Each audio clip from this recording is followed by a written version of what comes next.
Hello everyone, welcome back, and today we are going to discuss the top 35 chess principles that every player must know. So let's quickly check it out. Principle number 1. Always go for controlling the center. The center squares are the most important key squares in a game of chess. So you should always go for covering the key squares. For example, here we have this position and we can already look out how white successfully covered all the center square and white is having a better chance of winning the game. Principle number 2. Develop your pieces. In this position, white have already controlled the center and now white should try to develop his pieces like this. And now you can see how white rapidly developed his pieces and compared to black who haven't developed either one of his piece. So in this position, white is having a much greater chance of winning the game. Principle number 3. Develop your knights before the bishop. In this position, white should always go for first developing the knights and then go for developing the bishop. It's a basic fundamental. Principle number 4. Don't move the same piece twice in the opening. For example, white plays knight f3 and black plays g5, and for some reason white goes back with the knight and black keeps on developing the piece. So in this position, we can already say that white have wasted many numerous moves by moving only one piece, which helps black to get the time to develop his pieces much faster, and we can already see that black is having a better chance of winning the game in this position. Principle number 5. Don't bring out the queen early in the opening. In this case, for example, white plays e4 and black plays d6. Here white goes for developing the queen because queen is considered as a very strong piece. But guys, here black is simply going to develop his knight, hitting the queen, and once the queen drops back, he's going to develop his another piece, again hitting the queen. So that's the point of not developing the queen early in the opening. Though the queen is extremely powerful piece, but developing in the opening would only help your opponent to bring out his minor pieces and attack your queen. So always don't bring out the queen early in the opening. Principle number 6. Castle as soon as possible. In this scenario, white plays e4 and he develops his knight and then he develops his bishop and white castle. So basically the shortest way to castle in a game of chess is by taking 4 moves and your king gets to safety by doing a castle. Castle is the thing which keeps your king safe by keeping the king behind the pawns, and it is the very basic fundamental to keep your king safe. So always try to castle as soon as possible. Principle number 7. Connect the rooks. So in this position, black have played bishop d7 and white's development have been completed. So in this position, white can simply move the queen and simply connect the rooks, and it's a good way to connect the rook because it helps the rook to come on the open file and white gets a good idea to continue the game. So always try to connect the rooks. Principle number 8. Rooks must go to the open or the semi-open file. For example, in this scenario, it's white to play, so it's better to put the rook to e1 because it covers the open e file and basically the control of the rook gets widened, so it's good to put the rook on the open file.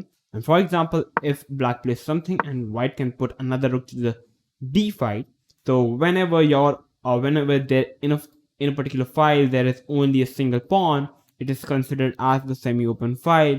So you can simply put another rook at the semi-open file and one rook at the open file. So basically the rooks get more squares to control in a board of chess. So it's a good idea to continue the game. So for example, if I talk about the black is having the semi-open f file because there is only a single pawn on the f file. So it's always a good idea to put the rooks on the open or the semi-open file. Principle number 9. Knights on the rim are grim. In this position, white knight is on a4 and black knight is on e4. So definitely the knight on e4 is nicely placed compared to the knight on a4 because the knight on a4 control 1, 2, 3 and only 4 squares compared to the knight on e4 which controls 1, 2, 3, 4, 5, 6, 7, 8. So you can see, whereas white knight controls only 4 squares, black knight controls 8 squares, which definitely says that the knight in the center is more powerful compared to the knight on the corner. So that is the title basically. Knight on the rim are grim. So it's better always to put the knight in the center. Principle number 10, avoid double pawns. So in this position, white have played knight c3, and if black captures the knight on c3, it's better to capture the knight with the queen. In this position, white is having two options to capture the knight with the pawn or with the queen. If you try to capture with the pawn, you can already see that there are two pawns on the same side. So it's not a good idea because the pawns cannot protect each other, whereas if the pawns would have been if the knight would have been captured with the queen, so basically if in the future I push the pawn to the c3, the b2 pawn is protecting the pawn on c3. So it's always better to avoid double pawns and try to have a symmetry of pawn structure. Principle number 11, avoid isolated pawns and the double isolated pawns. So in this position, if black captures the knight and we capture with the pawn, so basically the pawn on a2 is an isolated pawn, and also the pawn on c and also the c pawns are also considered as the isolated pawns because there are no corresponding pawns on the adjacent files. So like compared to the f, g and h pawns, if I put the pawn to f3, the g2 pawn is protecting the f3 pawn, so it's a connected pawn. Whereas the a2 and the c3 pawn are an isolated pawn because they cannot protect each other. So it's always good to have a connected pawn at the place of an isolated pawn because they become weak and it's easier for your opponent to target the weak pawns. Principle number 12, avoid backward pawn. So in this position, if black goes for playing up the move c4, so you can already sense the d5 pawn is considered as a backward pawn because you can't push this pawn because white can simply grab it and there are no pawns on the c6 or the e6 to defend the pawn on d5.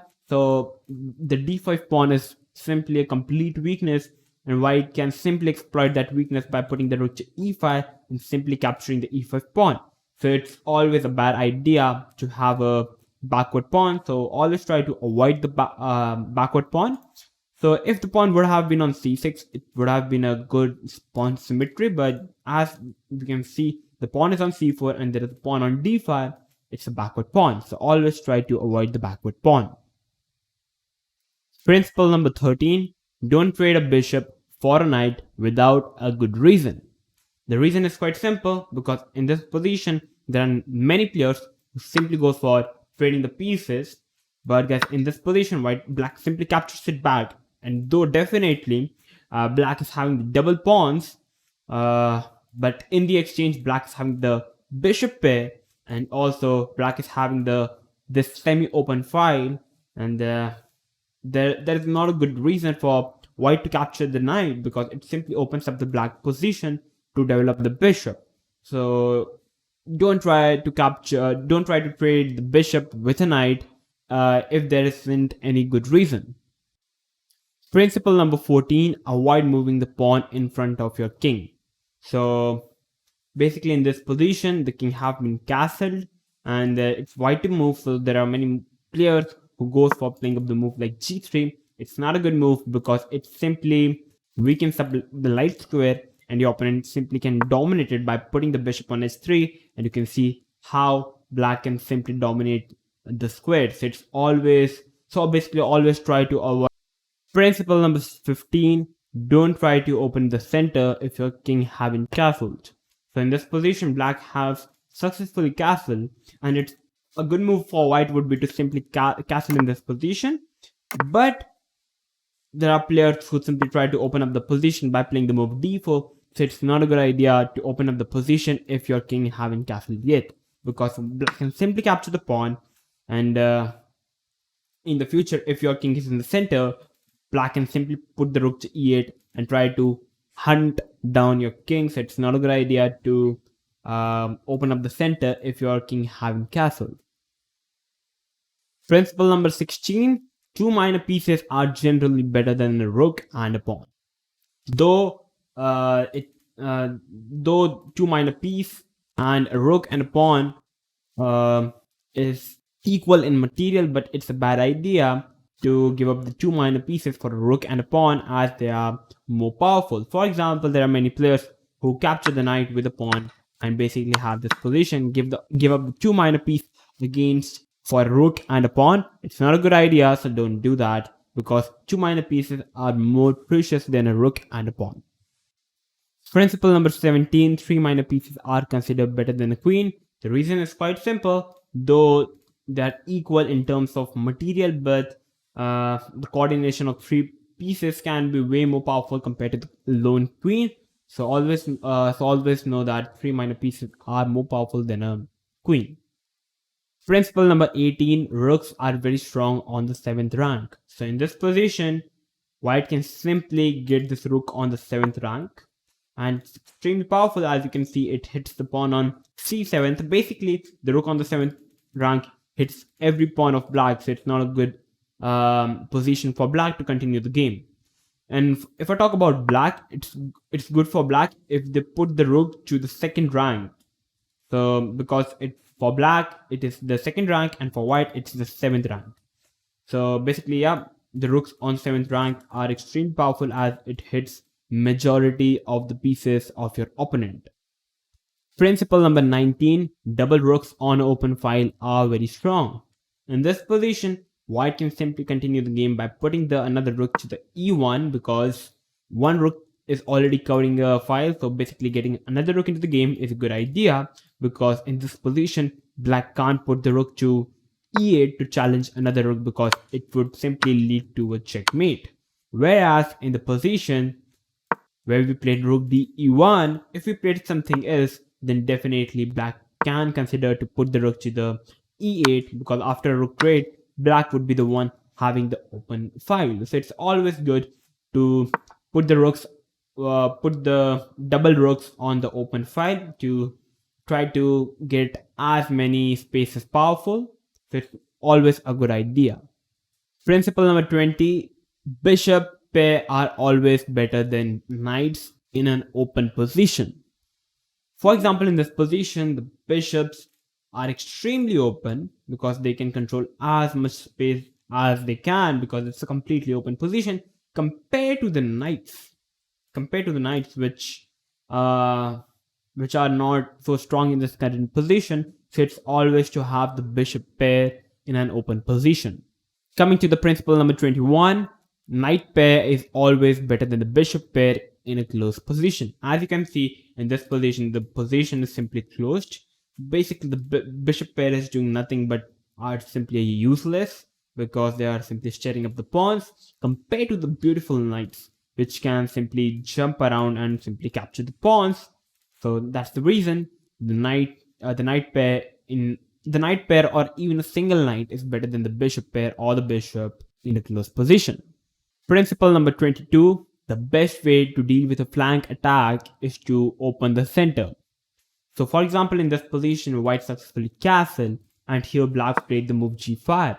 And in this position, there are many players who simply get afraid because black is simply trying to push the pawns in the center and try to open up the king. But guys, it's always good whenever your opponent is trying to do a flank attack, you can simply break the position on the center because your opponent king would be in the center. So you should always try to open up the center whenever there is a flank attack. For example, in this position, you can simply play d4 because after takes, knight takes, queen takes, you can see how black is having numerous weaknesses and white can even play f4 and try to target the f7 pawn. So it's always a good idea to deal with a flank attack by opening up the center, like d4. Principle number 23, capture towards the center. So in this position, white played the move bishop to b3, and here, for example, if black goes for capturing the bishop in this position by capturing the bishop on b3, white is having two ideas to capture the bishop, either with the a pawn or either with the c pawn. So you should always try to capture towards the center, like with the a pawn. If you try to capture with the c pawn, you are basically going away from the center because this is the center. So you should always try to capture towards the center.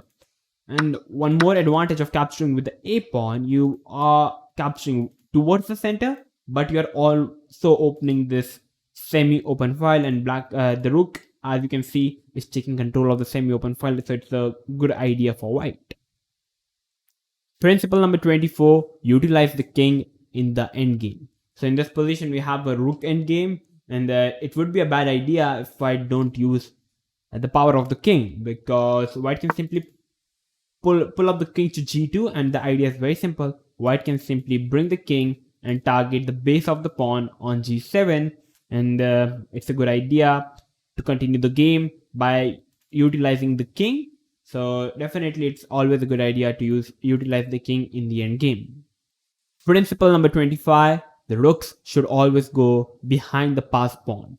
So in this position, it's black to play. Black is the pawn up, so black should always try to put the rook behind the passed pawn, so that if black can push the pawn, so basically the rook is protecting the pawn, so it's impossible for white to capture the pawn as the rook is simply protecting the pawn.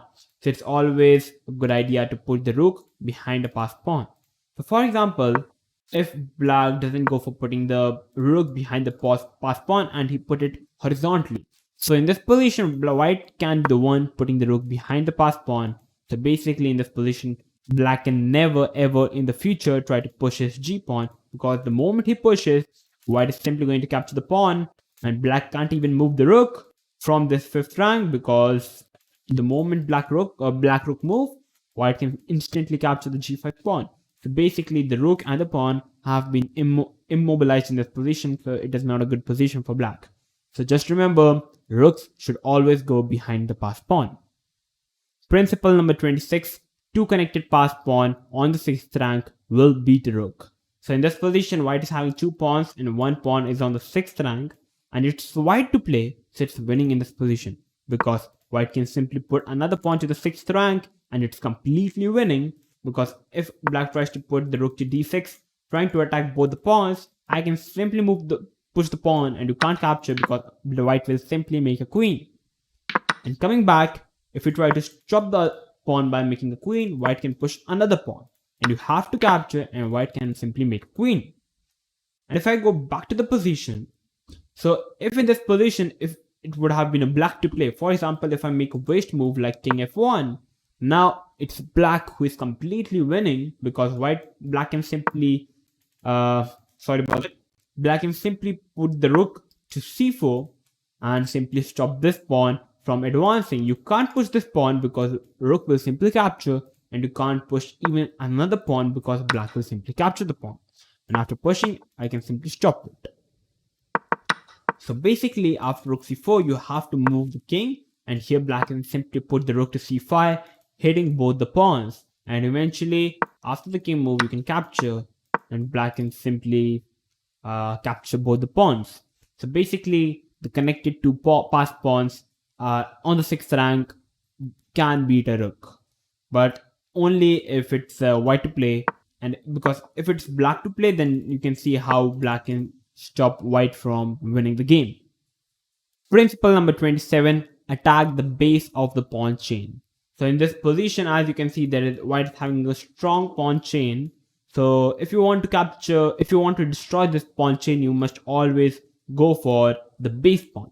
In this position, it would be a good idea for black to put another rook to the h8 and try to hit the base pawn, because once the base pawn is down, every pawn is starting to collapse. So always try to go for the base pawn if there is a pawn chain. Principle number 28, knights are the best blockaders of pawns. So basically in this position, it's white to play, and as you can see, it's a pass pawn. So it's always good to put the knight ahead of the pass pawn, because knight is considered as the best blockader, because it doesn't lose mobility. As you can see, it still controls the very 8 squares. So basically the knight is still strong by simply blockading the c pass pawn. So that is the reason the knight is considered as the best blockader of the passed pawn. Principle number 29, if position is cramped, try to trade as many pieces as possible. For example, in this position, as you can see, black is having so much activity in this position, but as it's white to play, and you can see how white pieces are all crammed up, it's better for white to trade as many pieces as possible. So white can simply trade off the knight in this position after bishop captures, can even capture the pieces, as many pieces as possible, and eventually, as you can see, the pressure is all gone as the pieces have been traded, and you can simply continue with the game with knight g3 hitting the bishop, and you can simply continue the game as following. So it's a good idea to trade as many pieces as possible if you are in a cramped position. Principle number 30, when ahead material, try to trade as many pieces but not the pawns. So as you can see in this position, white is having a rook for the knight, and yeah, it's the position. So if white tries to capture the pawns in this position, and if I trade the bishop, so basically, even if white tries to capture the pawn, the knight versus rook is always a draw. So if in this position, it's better for white to trade off the pieces, but keep the pawn by pushing up the pawn. And in this position, as white is having the pawn, white rook can simply grab the pawn and he can push the pawn. So it's always better, yeah, when you are ahead in material, try to trade pieces but not the pawns. Try to preserve the pawn so that eventually you can make the queen and you can win the game. Principle number 31, whenever you are down on material, try to trade as many pawns as possible. For example, in this position, if you're black and it's black to play, it's best for black to capture the pawn, and eventually if I trade everything, there is no pawn for white. So basically, even if white captures both the pawns, the rook versus knight, it's still a draw. So try to capture as many pawns as possible whenever you are down on material. Principle number 32, opposite color bishops are dangerous in the middle game but drawish in the end game. So as you can see in this position, it's a black to play, so it's a middle game as the queens are in the board, and it's an opposite color bishop. So as I said that in the middle game, opposite color bishops are extremely dangerous. So black can simply put the bishop to e4 and give a check, and once the white king moves, black can put the queen to g4, and black idea is to put the queen to f3 and simply threat a mate. So it's extremely dangerous for white to have a opposite color bishop in the middle game. And if I talk about reverse, if it's an end game, so it's always, so basically an end game with a opposite color bishop is always a drawish. As you can see, it's there is no queen, so even bishop e4 is completely harmless. You can play anything and it's completely fine position, as it's end game. There are not many pieces on the board, so it's a draw. Principle number 33, don't play hope chess. And what do I mean by hope chess is, like there are many players in the beginner level who simply starts out the game of chess. So basically what happens is, for example, white plays e4, e5, bishop c4, knight to c6, and here many players simply take out their queen and hoping for a mate, that they hope that their opponent doesn't see this, and they simply get blunder and they simply get checkmated. So guys, it's extremely bad idea to play like a hope chess. You should always try to consider the best moves of your opponent. So like after queen h5, you should always try to consider a move like g6, which simply hits the queen. And as I said in my previous principle, that developing the queen at the early stage is simply a bad idea. So don't ever try to play a hope chess, but always try to consider the best moves of your opponent. Principle number 34, when you see a good move, try to look for a better one. What do I mean by this is, for example, if black plays an absolutely bad move, like giving up a free rook like a rook g5, and there are many ways to capture the rook, and white simply goes for capturing the rook. But guys, it's a good move. Whenever you see a good move, try to look for a better one, because in this position, white is having an extremely powerful move like knight to d6, and guys, it's a mate, because the pawn cannot capture the knight because the pawn is pinned by the queen. So basically, it's a mate. So you should always try to find a better move whenever you see a good move. Principle number 35, know when to go against the principle. And what do I mean by this is, like, there is all the principles that I have provided you in this video are the genuine guidelines, are the basic fundamental rules that every player for should know for a basic game of chess. But guys, it's the basic difference between a beginner and advanced level players. They know when to go against the principle. There are moments when you have to go against the principles, like by simply eliminating the principles. There are moments, but the principles are usually for the beginners that they must know. You can develop this sense of going against the principle by playing as many games as possible in your career. So that's the basic difference between a good player and a best player. So they know when to go against the principle and when to follow the principles. But don't worry, you will soon know. The more games you play, the more better you will get to know, and the more sense you will get to know when to follow the principle and when to go against the principles. So guys, these were the 35 critical principles. So I hope that you guys have liked the video and you definitely learned something new. If you did, then make sure to like the video, share this video with everyone so that they can also get this. They can also get to know this critical 35 principles, and they can also, and eventually this will help them to improve the game of chess. So I hope to see you soon, guys. So till then, stay tuned and keep watching One Shot Chess.